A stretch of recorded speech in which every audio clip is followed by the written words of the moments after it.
আসসালামু আলাইকুম everyone, I hope আশা করি সকলে ভালো আছেন, আমিও ভালো আছি।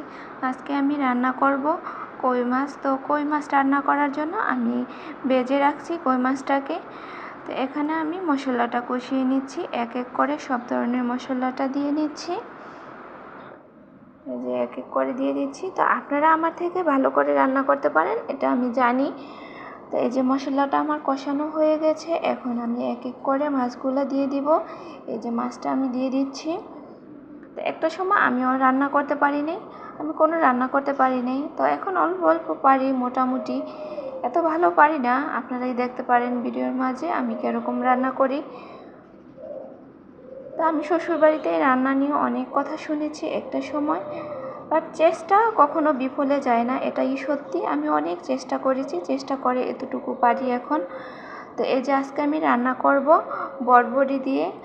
তো আমার জামাই তো নাছোড়বান্ধা, তার জন্য আলু দিতেই হবে। বটবড়ি আর আলু দিয়ে আমি আজকে মাছটা রান্না করব। তার আলু এত পছন্দ, এত ফেভারেট খাবার তার আলুটা, মানে আমি যা রান্না করি তার ভিতরে তার জন্য আলু দিতে হয়। আলুটা আমার এত পছন্দ না, আমি এত বেশি খাই না আলু। এই যে মাছটা আমার রান্না করা হয়ে গেছে, কেমন হয়েছে জানাবেন। আল্লাহ হাফেজ, টাটা, আবার দেখা হবে।